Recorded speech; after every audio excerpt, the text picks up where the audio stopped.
Bradford Cohen on behalf of Bill Capri, Judge. All right. Good afternoon, sir. If you can just tell me your name and your date of birth. Bill Capri, sir. All right. Date of birth. June 11, 1997. All right. Thank you. All right, Mr. Capri, you are here for your initial appearance. You were arrested pursuant to an arrest warrant, so probable cause was previously determined by Judge Murphy. We are here for purposes of today for determining your bond and as well as conditions of bond. Before we do that, is there anything that the defense wishes to add? I do, Judge. I just want to point out a couple things with the arrest and the affidavit for arrest. I know that PCOs are to be found. Yes, sir. Generally speaking, I always like to make the court aware of the strength or weakness of the case because I think that goes towards the bond. In this case, Judge, this happened in November. Oh, before I get to that, we also self-surrendered for the court's edification. We self-surrendered. He was in California. I had him fly back specifically for this case. I was notified by the U.S. Marshal Service and given the opportunity to surrender him. U.S. Marshal Service was beyond professional in this case, just for the record. But if you read the affidavit that is attached to the warrant, Judge, essentially what happened here was there was two vehicles. Yes, sir. Neither of the vehicles are registered to Mr. Capri personally. An officer approaches the vehicles. One vehicle, he says, smells like marijuana. He searches that vehicle, finds something in that vehicle that is unrelated to Mr. Capri. The second vehicle, and he doesn't even see Mr. Capri on the scene at this point. The second vehicle, they then inspect. There's one person in that vehicle. There's two bags next to that person, both in the passenger side of the vehicle. One bag has drugs in it and some other items. The other bag has what he initially says, and he doesn't put this in his affidavit, he initially says that he tests it, and it tests as 27 grams of cocaine, which is just under the trafficking amount of 28 grams. When he then sends it in, allegedly, it becomes MDMA. So I also have his original report that says when he originally tested it, it tested as cocaine. Inside that bag, there's some items that he says belong to Mr. Capri, an identification and some paperwork. He then sends things off to get printed. None of the things in that bag come back to Mr. Capri as his fingerprints. I think there were several latent prints taken off. None of them match Mr. Capri. At that point, then Mr. Capri approaches the officer and is now on the scene, was not in the vehicle, and doesn't make any admission that the bag is his or anything like that. The officer then goes one step further and goes on Mr. Capri's Instagram, and on one picture in his Instagram, there's a picture of him standing next to a bag that looks like the bag that was in the car. Now, I know PC was already found, so I'm not going to argue PC, but it's really screaming at me, but I won't argue it. But, I mean, the case law on this is so very clear, and I use two very, very, I think, esteemed cases. One of them is Edmond v. State, and the other one is McCrae v. State. And I'll just give you a very brief on it. Right. So let me ask you this before we get into the cases. Yes. One, has a copy been given to the state? I'll give her a copy. I'm sorry. Because certainly last thing we want to do is have a hearing by ambush. I use these in a lot of the construction cases, construction possession cases.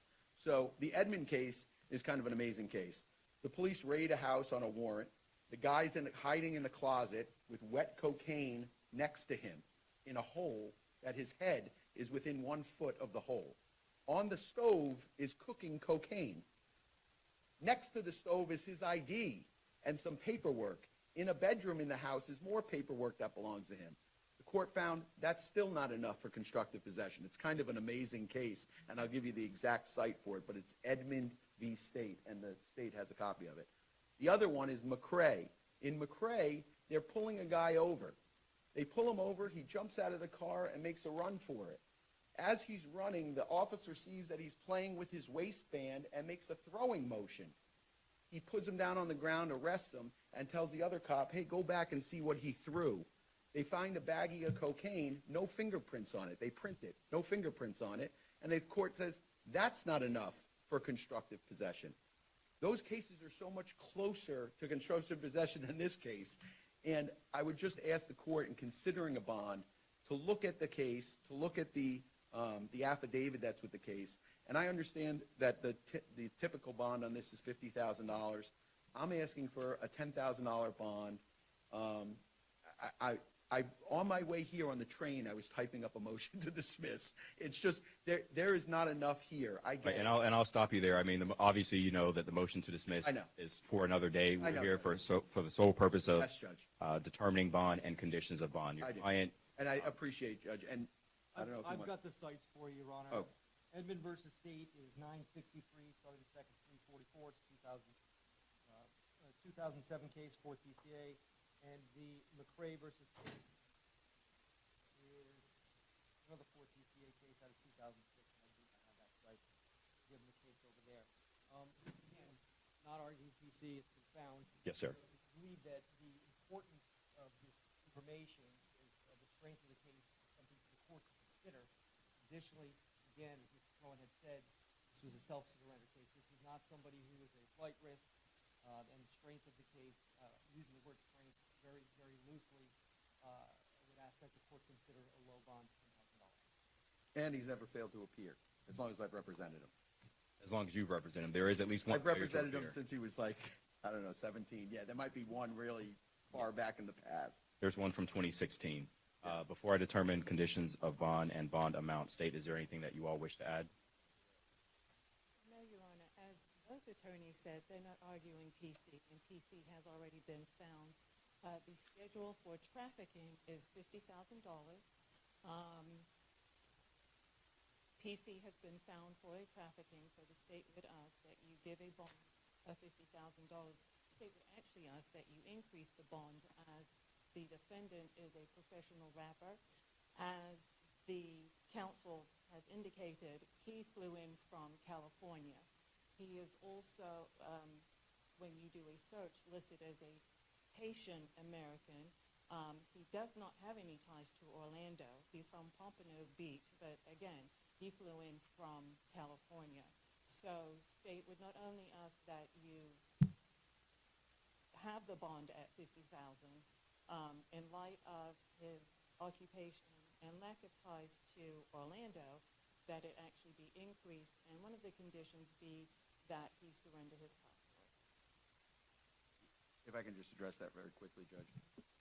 He is a proud Haitian American, but he is an American. He has a U.S. passport. He doesn't have any plans on leaving the country. I mean, we've faced cases that are 10 times this case, and I've won, by the way. But we'll put that into another bucket.